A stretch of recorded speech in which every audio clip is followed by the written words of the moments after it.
Let's get to the team that Tedy won 3 Super Bowls with.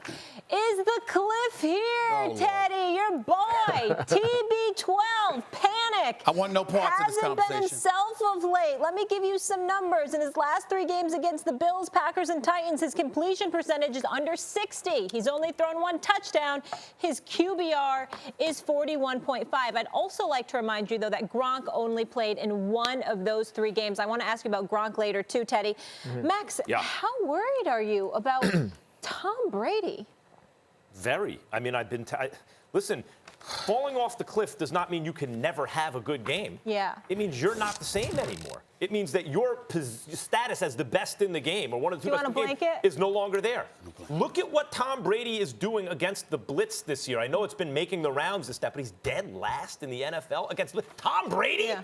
Tom Brady picks apart the blitz unlike anyone who ever lived. And this guy's dead last. And part of that is, and you can see it, he's dinking and dunking his way to success when he's having it. Tedy, it's been a month now since I saw him really throw the ball down the field accurately with something on it. The arm has not looked the same. It doesn't mean he's incapable of having a good game anymore. But he's starting to really resemble Peyton Manning toward the end, much more than he ever has. You're right. You can win a Super Bowl as a cerebral quarterback without an arm. But that was the end of Peyton Manning. Wait, time out. You have your initials on your socks? Yes. That's in case he forgets who they are. You're so fancy. I can't even handle life right now. Tedy, what do you have to say about all this?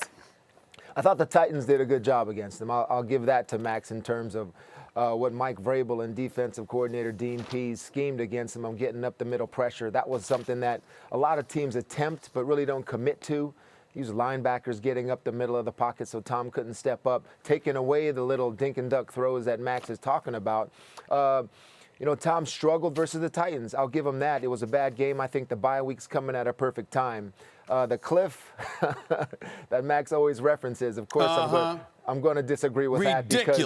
Because over the course of time, you watch Tom Brady come after this bye week. I mean, the surge is coming. He's going to play good football again. I mean, he struggled the last couple weeks, yes, but Gronkowski is huge not to be in there. They've won without him, yes, but you could see him trying to work in this man, which is Josh Gordon. Adoree Jackson, I thought, did a great job against him in Tennessee. So does he need to spread the ball around? Yes. Is he going to spread the ball around? Yes. If Gronkowski comes back healthy, it'll be a lot easier for him in terms of defenses won't be able to focus on things. But this is not a case of any type of cliff falling off. This is a case of, if I focus on this particular week, a great job by the Tennessee Titans. Well, Tedy, here's my thing, and this is why I kick my feet up and just recline, because I just don't have the patience to deal with the whole cliff argument. Let me get this straight. Last 3 weeks, he hasn't thrown 1 single interception, not to mention the fact he has a quarterback rating of 88 and 99 in 2 of those 3 games, all right? You had Gronk out, all right? Julian Edelman was suspended for the first 4 games of the season.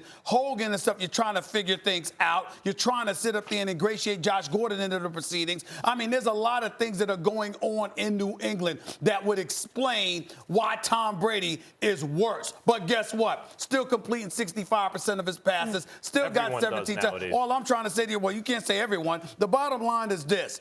And not only that, this is Tom Brady. So what we do with Tom Brady is we recognize that as the season wanes, the New England Patriots tend to get a bit stronger the second half of the season. In particular, the fact that we're in week 9, week 10, and week talking 11, about, well, listen, I'm just talking about that. Yeah. But we completed those things. The fact that we are talking about Tom Brady in this fashion is disrespectful. I think Max is doing it on purpose, and you should be ashamed of yourself. You really should. Let me take Stephen A. back to his youth many, many years ago. Yeah, it is many years ago. I'm 45, and you got to be 51. 6 years older than me, 51. right? I'm 51. Let me take you back to 1978. I'm 51, and I look beautiful. Go ahead. Benjamin Button. I love how on this set, all the guys, Molly Karam's on set, and all the guys constantly talking about how good we look. I know. It's a little embarrassing. It is definitely so. The point is, 1978, Tedy, Muhammad Ali. So you were what in 78? You were like 12 years old? I was 11 going on 12, yes. 5 years old. Muhammad Ali. A little whippersnapper fought a guy named Leon Spinks. Yes. Fought Leon Spinks. That's and right. Ali, by the second half of his career, was doing the Tom Brady dinking and dunking, the version in boxing, playing rope-a-dope with guys. He couldn't dance all around with the same athletic ability, but he was so smart and so tough that he was still the heavyweight champion of the world. And there he was rope-a-doping Leon Spinks, and he's going to do the same things. Oh, don't worry about it. Well, he's down on the card, 7 rounds of 3, 7 rounds of... Don't worry about it. Ali will flurry. Ali will come back. And at a certain point, the tank was empty. You are being dishonest. Hold on. You're being dishonest because you and I just had this discussion. What did Muhammad Ali do before that Spinks fight? Didn't he go over to Japan? That's not the point, Stephen A. The point is, it's not a direct result of that. It's that you could see Ali's athletic ability wasn't there anymore. Now, he came back and won the title back in a rematch. That was the last fight he ever won. I'm not talking, Teddy, just about the numbers, or Stephen A, just about the numbers and completion percentage. Though being dead last against the Blitz, Teddy, this season, that's weird. It's just weird. I'd like to hear your explanation of that because I'm curious about it, actually. Would like to hear from a real expert. What I'm saying is the athletic, but when I see the throws, Teddy, they don't look the same anymore.